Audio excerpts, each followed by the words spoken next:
Hey guys, do you know what time it is? Coffee time! It is coffee time. There's the coffee pour. So we're back. We're on season 2, episode 44, Rules and Receipts. I'm going to go in the order that I like to go in, so it might not be the exact order the show went in, but we're going to start off this time with Mike, Megan, and Sarah. Oh, are you surprised? Yes, because they are not the most ratchet couple this episode. Wait till we get to them. You will be surprised. Anyway, we start off with Mike and Day Day, which is Michael's little sister, playing basketball out in at the court. And Mike is just coming back from seeing Megan in Texas, and he stopped back in Flint, where I believe he lives with his mom. And he's just meeting up with his sister to catch up. So Day Day is a teenager, it appears. I'm not exactly sure of how old she is, but she looks pretty young to me. I think she may be in like high school or something. Let me just put this in here. Mike has a shirt on that says, "No matter what." It's a sweatshirt, look, one of them ones you make yourself. It says, "No matter what." And it has a picture of Aviana and Rain on the back, his 2 daughters. Really, Mike? You know what? You can wear as many shirts as you want to wear, but unless you are actually in New York raising those children on a consistent basis, or at least getting out there as much as you can and sending Sarah money to help raise those kids, we don't care what you say. You're not being a great father no matter what you say, okay? So we're going to just say that real quick because that irritated my soul a little bit. Like, Day Day is like, where were you at? What was you doing down there? He tells her he went down there with Megan to see how she was doing and to check her and Rock, because Rock was there too. And Day Day like, okay. And she's like, so y'all together? What is it? You gonna talk to her anymore? Because he tell her about Rock. He tells Day Day about Rock saying that him and Megan slept together. But, she denied it, but Rock said they did. So Day Day basically really don't care for Megan. She is team Sarah. And you can understand why. This little young girl is not, she's actually very intelligent. She knows Mike has 2 kids with these children, with this woman. And she's like, you need to be there with your daughters and stuff. She's trying to remind her brother that, we grew up without a father. So and this is what I know. See, this is why I said Megan's dad will be a great addition to Mike's life, because he needs a man to hold him accountable and teach him how to lead and be a father and be in people's lives. And even if you want to be a single man, there's a way to do that. And I just don't think Mike will really care to know or have any experience with being, shown how to treat women, even when you're single, all that lying and stuff. Even though I will say he's trying to start being more honest with the girls, we'll see how much honesty is really going on with him. But anyway, so he's like, no, they'll never be without me yet. I ain't never leaving my girls behind. He doesn't realize he's already started to leave them behind.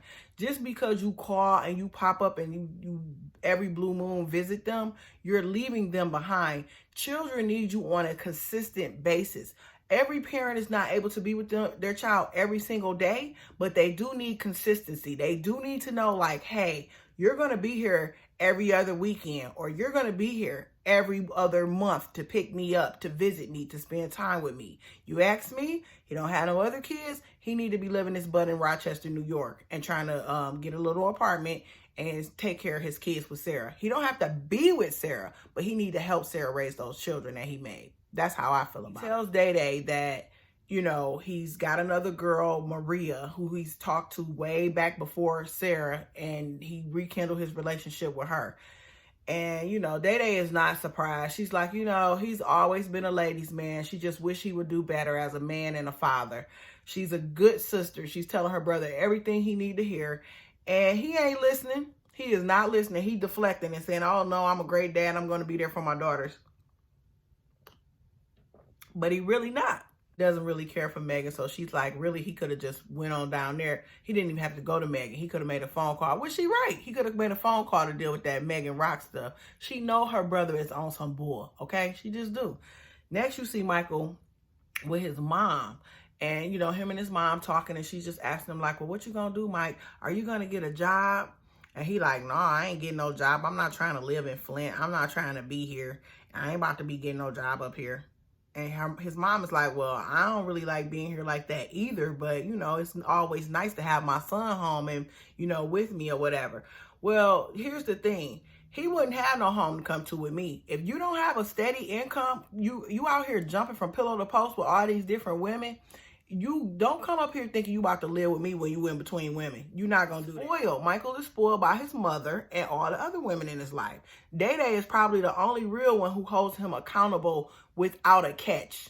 I say that because Megan and Sarah, they got a catch with theirs. You know, that's like, be accountable, but only because I want you to be with me. It's not really a, you need to grow up. I'm going to still cater to you because I need to drag you along, string you along so you can be with me. But really nobody is holding Michael accountable other than Day Day. So while he's talking to his mom, Sarah calls. Now, Sarah is on her bed. She has all her paperwork laid out with the phone numbers highlighted. And, you know, she's ready to go at it with him about these phone calls. So she like, I don't know if she called him or he called her, but I think she called him. He answers the phone. Hello. She's just, what's going on with you? You know, you ain't been up here to see your daughters. Where you been? I've been down there in Texas with Megan. I'm back up here in Flint at my mama's house now. Oh, you can go see Megan, but you can't come see your daughters? He like, I'ma come see him. I'm coming up to New York in a minute. I'm gonna be there to see him.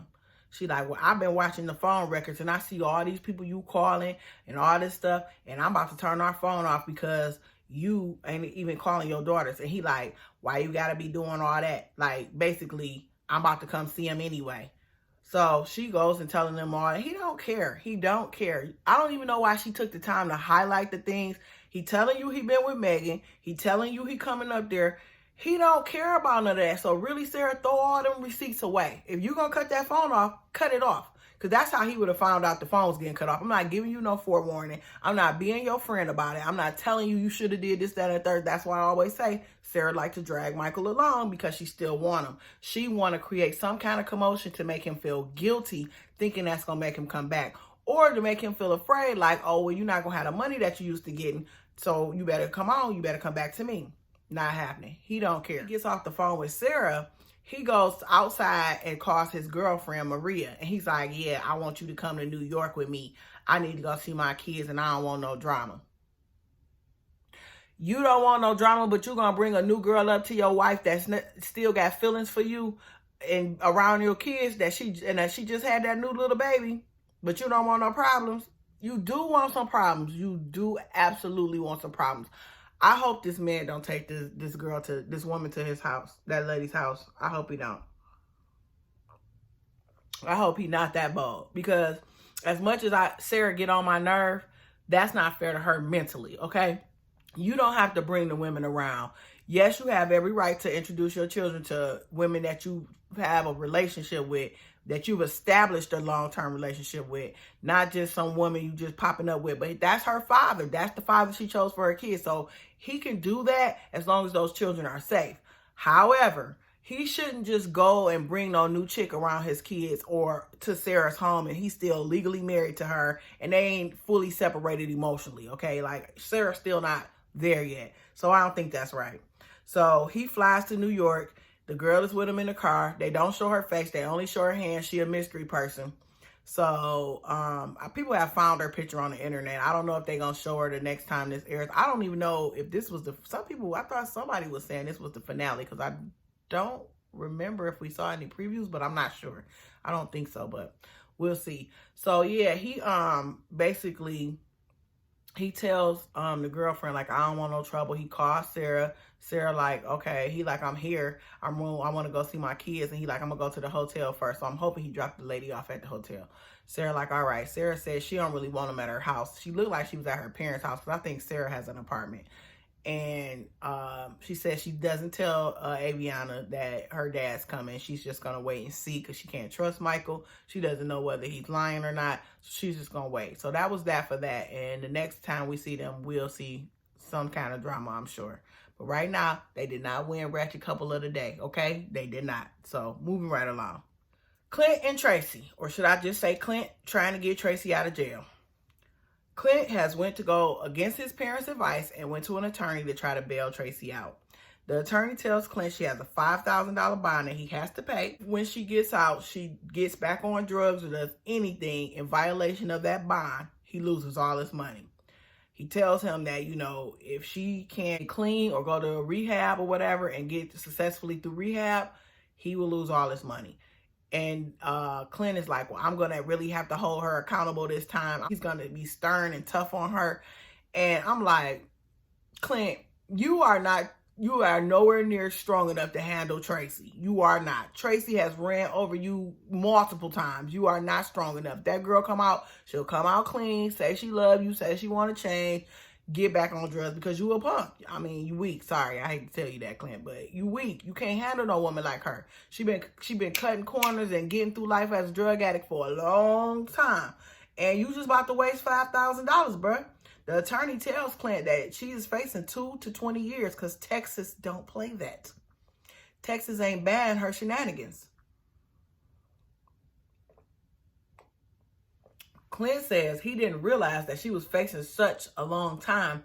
He's like, I don't know if I could wait 20 years. Like, I hope not. I hope you cannot wait 20 years, okay?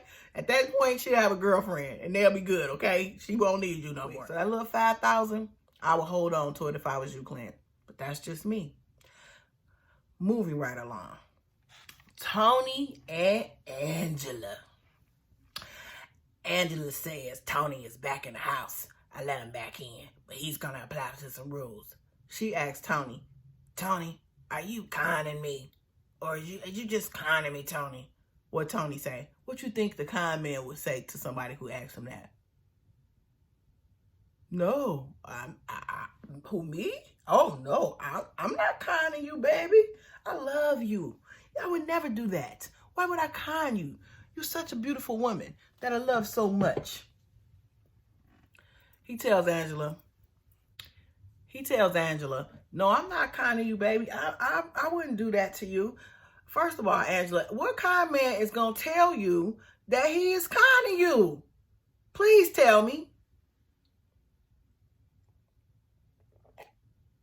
Don't worry, I'll wait. Still haven't found one, huh? Because it ain't none.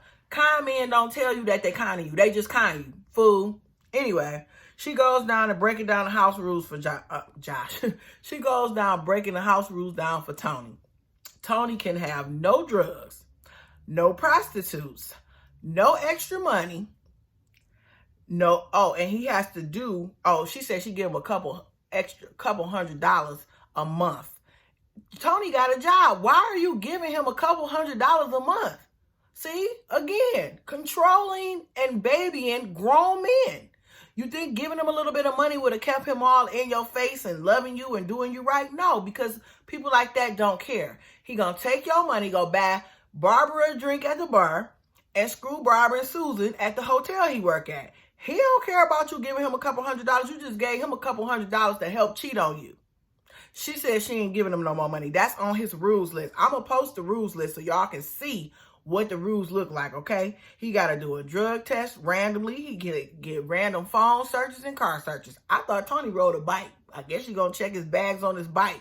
I guess he may drive her car sometimes, but all of a sudden, Tony got a car. So she got to check his car. All I'm saying is, if this is the rule list that's posted on your refrigerator, you need to rethink your life. You need to leave Tony, Angela. You got to break out of that love spell that he done put on you. You want a hug at night. You want this and that. I'm sure there's plenty of men. Matter of fact, you actually have a friend that told you he interested in you and love you. And girl, why did Tony, or guy, because I don't know, some men watch me too, but why did Tony have that picture of Angela in that bra top and booty short dress on a bike on his screensaver? Every time she opened the phone, I was like, oh, that's, no, Angela. She want to be a biker chick. She want to be Cher off of, what was that movie where Cher was with the biker guys? mask. She want to be on, not Jim Carrey mask, but the one with Rocky Dennis. You know, he had the disease that messed his face up. And his mama was the hot biker lady. You know, Cheryl had that big, beautiful black hair and that little body. And she was the biker chick. Angela, you ain't Cher, girl. You are not Cher, but I digress. So that was it for Angela and Tony that I got. If I missed something, I'm sorry, but that's all I know is that Angela gave Tony some house rules and Tony is here to stay. He was right. He wasn't going nowhere. Moving right along. Next up, we got Lacey and Shane. Oh no, they didn't get the ratchet couple of this episode, honey. Not them. Lacey and Shane had a very decent, they had a little decent clip on this one. Lacey opens up, you know, she's in the kitchen taking care of her 2 adorable children. I think she got more than 2 kids, but they only had 2 little ones up there at the counter. And if I could post their little faces, I would, because I don't really feel comfortable putting people's kids, even though they're on TV. I don't feel like, you know, that's right to clip their pictures and put them on my videos. But they little faces was so cute. They just look like some little sweet little babies. So she was making them lunch and they were talking about how much they love Shane and that he's a good dad. And she was like, should I put daddy on his lunch bag? And they like, yes, please, mommy, put daddy on there. So she writes Daddy Shane across the bag. I wonder who their real father is. I wonder, is he in their life at all? I know the grandfather keep them a lot. But I wonder, do they real father, is he involved? We said she been with John off and on for a long time, and I believe she's divorced. But I wonder, do she have any kind of relationship with the children's father? She thought the youngest was John's. So then you got to ask yourself, was that a different guy? We don't know. It's a lot going on in Lacey's closet, okay? But anyway, Shane walks in. Shane has a job. Yay, Shane! Good for you, Shane. Shane has his first job. He said he's working at a shipyard, I believe. Yep, he said he's working at the shipyard and he does fire watch. So he's the guy that if he sees a fire, he puts it out. He calls, you know, the fire department to make sure a lot of damage is not occurred if a fire breaks out at the shipyard. So good for Shane. He has a job. So they just looking like they so in love. She tells him about the kids and he's like, oh, thank you. And he's just so happy, you know. And they kiss and, you know, it's just a cute little scene with Shane. Later, we see Old Faithful has been bonded out. You might be asking, who is that? But you ain't if you watch this show. It's John. John is out. Lacey's longtime sweetheart. Now, John has gotten bonded out. He said he got lucky. He had a judge that gave him another chance for now. I think John did get put back in jail for a couple years, but he did a bond into a rehab program. And if he gets through the program, it may help him with how long he have to go to jail. So he comes out and he's just talking to the one of the counselors, I think, at the rehab center. And he's telling them, you know, I'm going to really try to get my life together. I got a lot of people that, you know, was in my corner and I just keep messing up. And the man is like, you know, yeah, you go over people so many times, you wonder when it's going to be too many times, you know. And he's like, I know. And then he goes to tell us that he thinks that if he just see Lacey, you know, he would possibly be able to rekindle something with her. He said that he was caught with drugs and drug paraphernalia because he said that Shane and Lacey getting married was just too much for him. And I believe that. I believe that that was part of it. Now, John, you can't go blaming Lacey on your drug problems because that's not her responsibility. But I do know she really did play with your heart. You come out of the prison, you know, she tell you that she leaving you and then she getting married and she confronts you. She did play a lot of emotional mind games with you. So I can see if you was an addict, being an addict, that may be something that could really push you over the edge. So I get where you're coming from with that. And that's why I think you should not be looking for Lacey, John. You need to be looking for a new love. Work on yourself mostly. Forget some love. Get through that rehab, get some counseling, get you some help to find out what's making John keep going to drugs. Yeah, so after that, we see Shane meet up with his friend. His friend gives him a lot of good advice. Shane tells the friend, I got, you know, everything's good. They out shopping for some tools or something. And the friend's like, how's everything going? And Shane is like, everything's pretty good. You know, I love Lacey. I just love her so much. And the guy's like, you know, that's cool. But Shane has a deep, dark secret. He said he got to get it off his chest. Apparently, before Shane and Lacey got married, Shane cheated on her with some random. He claimed he was drunk. He didn't know what was going on. Probably was one of them nights him and Lacey had gotten into it, and she was John, calling and talking about John. And maybe he took it too far one night. He got blistered drunk, he said. He can't remember. He keep calling it a mistake. I made a mistake. Well, you did make a mistake. You made a bad decision. You chose to cheat on your girl. That's what you did. He said he don't even know this lady. He don't know her name. Real trifling situation. But again, I always remind you guys, Shane is 22. Shane been in jail since he was 17. So he's going to make teenage mistakes and early 20s mistakes because he's young. So yeah, bad decisions. I hate calling cheating mistakes because it ain't a mistake. You made a bad decision, but you did make it. It wasn't a mistake.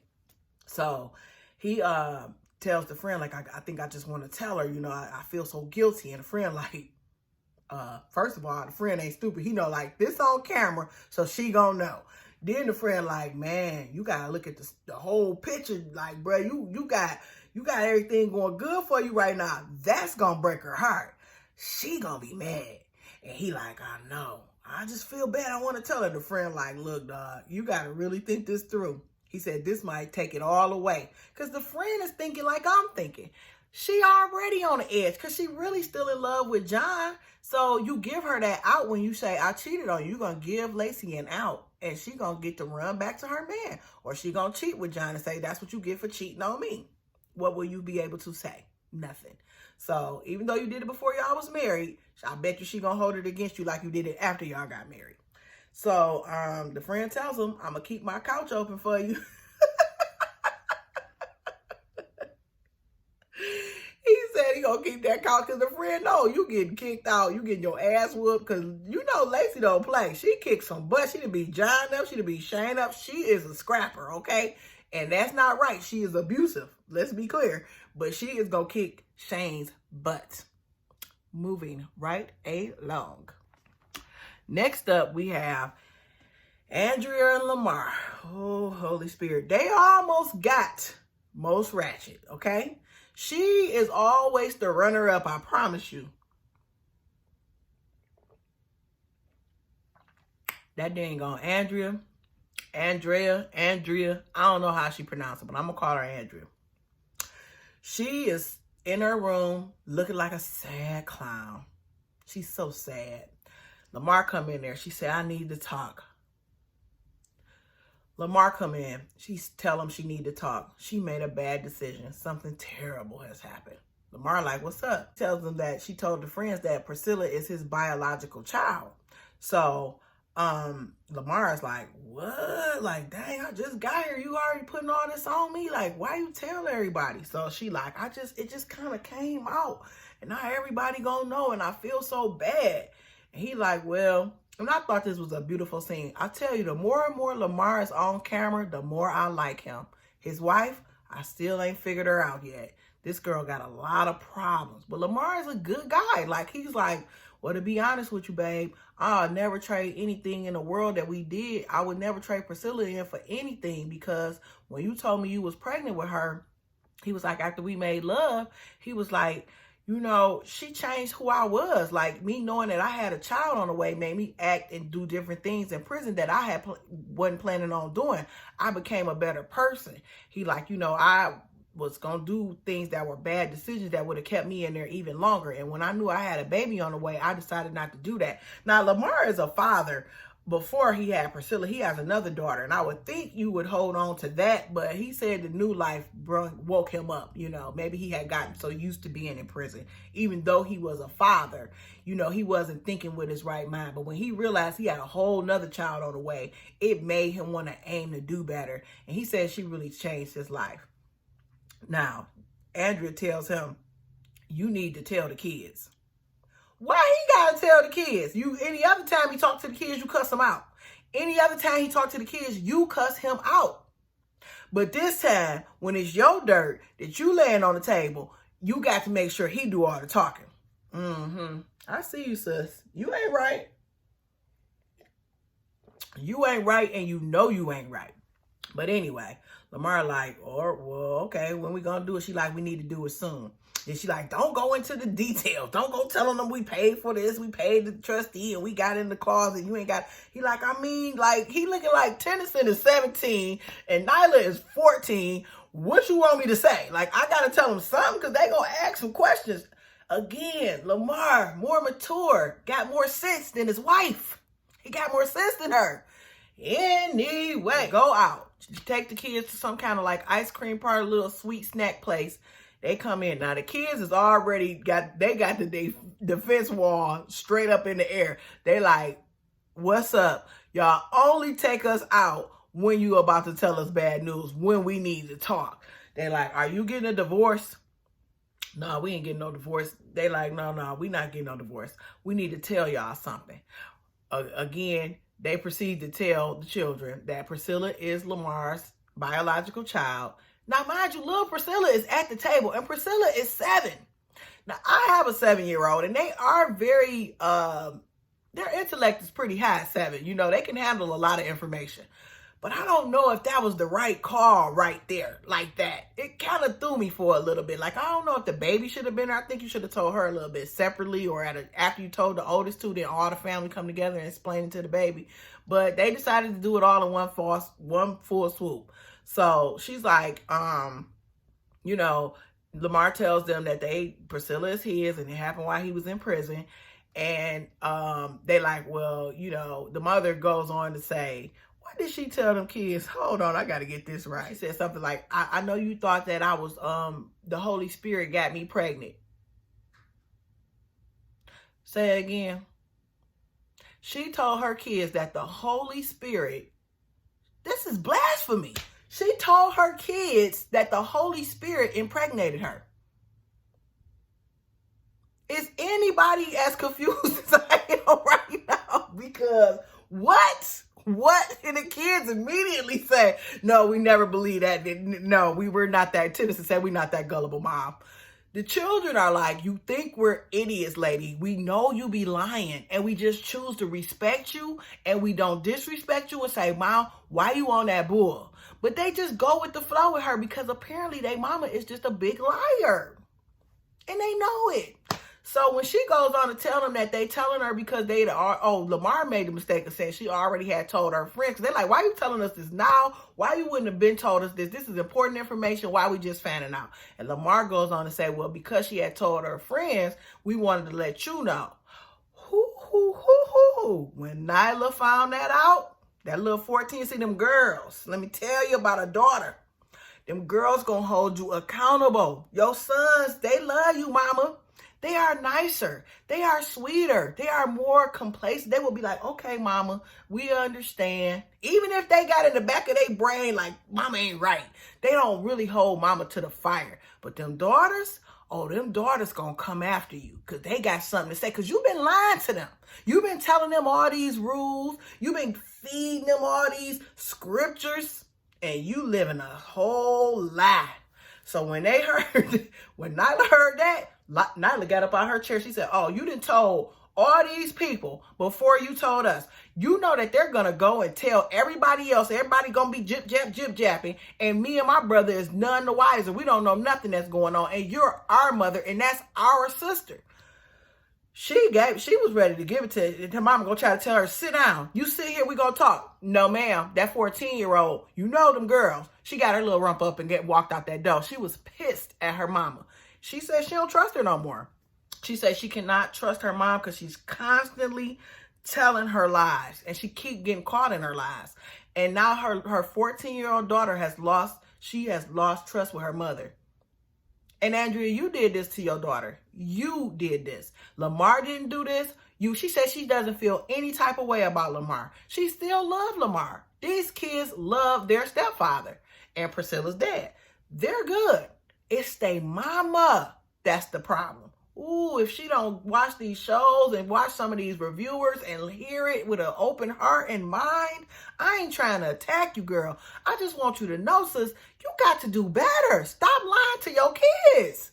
The baby, oh Lord, little Priscilla, she's just adorable. She say, Mommy, you don't have to lie about stuff like that to us. You can tell your kids anything. She said, I'm happy Lamar is my daddy for real because I love him and now I know who my dad is.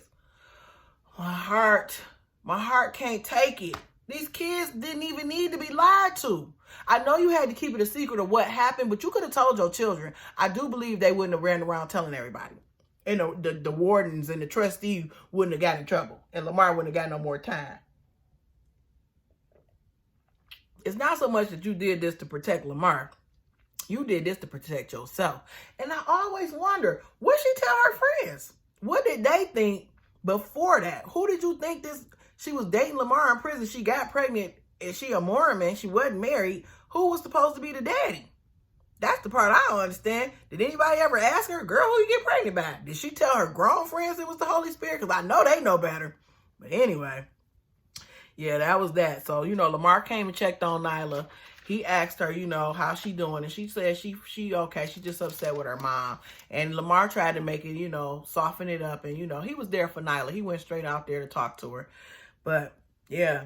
Moms didn't really put a space between her and her daughter. I hope they can mend a relationship. I hope that she learns that she doesn't have to lie to her children.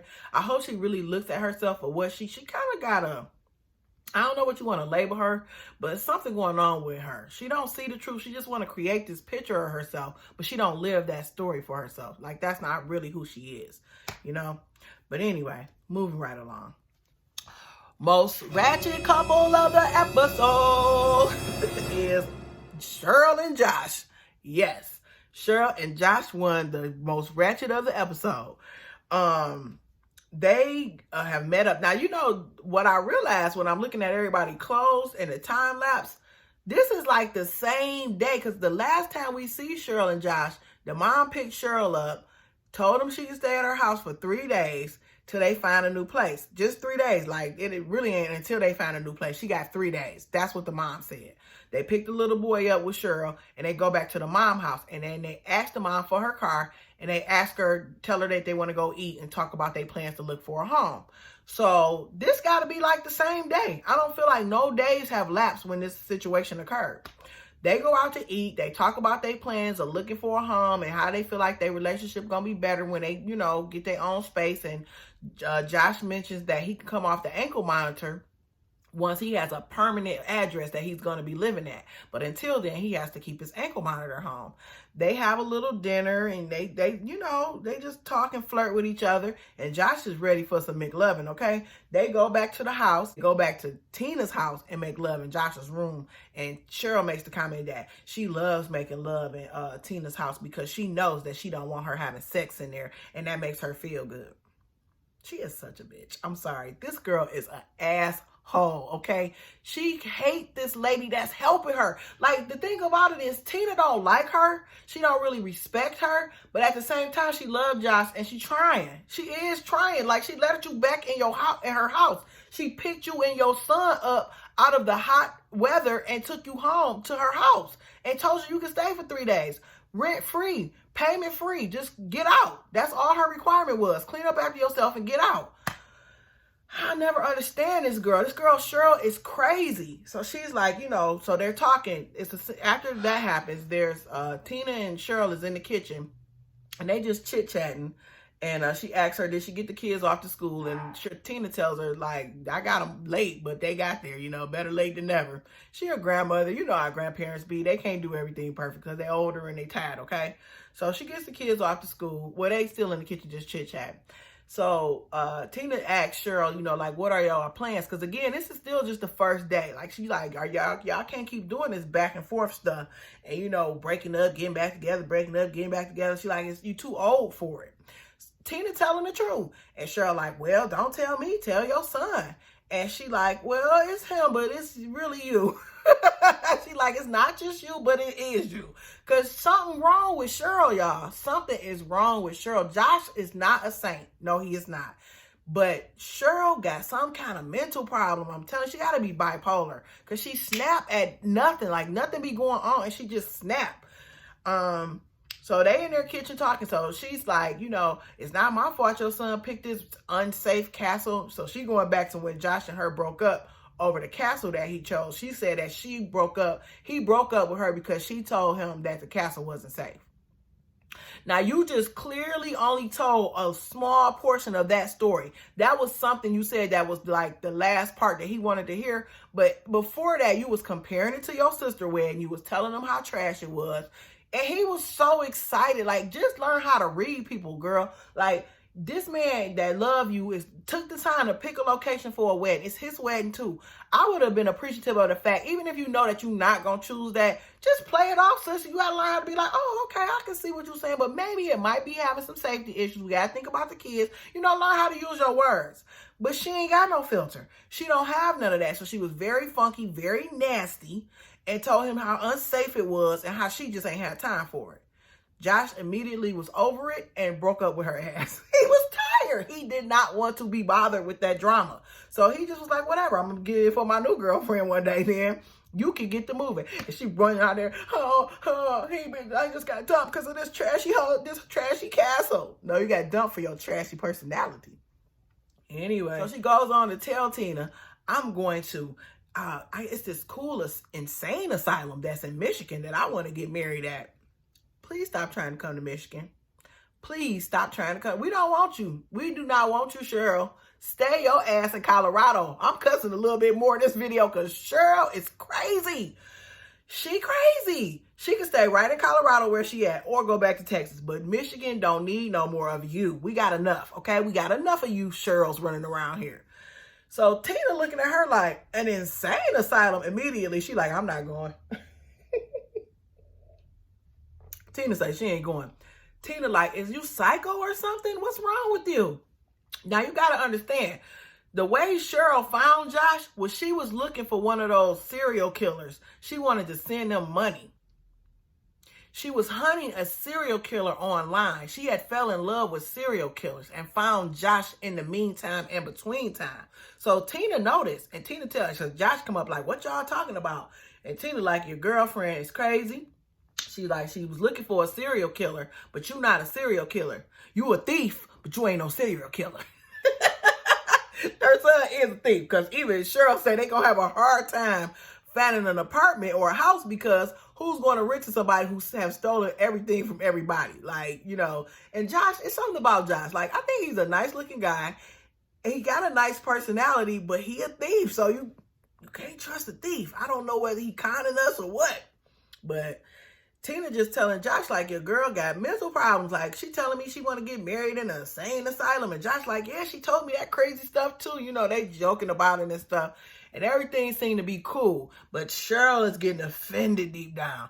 If you don't like my ideal, so what? Because she can't take it. Now, you expected Josh to take your banter and when you was beating down his idea. But when somebody say they don't like the idea of this insane asylum, you got a problem. Next thing you know, y'all, Josh is out in the front of the house doing a little, talk off when they do the one-on-one with the camera. He out there like, I can't worry about my mom and Cheryl getting into it, when they gonna argue, when they gonna fight, because it's gonna happen. When it happens. I can't prevent it, so I'm not gonna worry about it no more. Right when he's saying that, right while he's saying that, you hear you hear Tina telling Brandon, which is Cheryl's son, 3-year-old son, she's being nice, guys. She told the 3-year-old, she said, can you pick up your mess and put it in the bathroom? Clean up your mess, baby. She's being very sweet to Brandon. Not mean at all. They were playing earlier in the kitchen. Like, she's very sweet to him. And Cheryl goes, you don't tell my son what to do. He's 3 years old. You don't tell him what to do, in the funkiest, nastiest way. I may even insert a clip of how she said it. If I don't, I'm just letting you know. So I stopped worrying about it. Here, Brandon, go take this in bed and clean your mess. He is 3 years old. Don't try to tell my son what to do. Excuse me? You know this? It was a funky, nasty way. And next thing you hear is pop, pop. Cheryl got popped. She got popped. Tina said, nah, bitch, because I don't know if Cheryl ran up on her or what she did, but Tina bopped her up off of her. Here comes Cheryl busting through the door while Josh out there talking to the cameraman. She like, I'm done. Your mama just hit me. I'm done.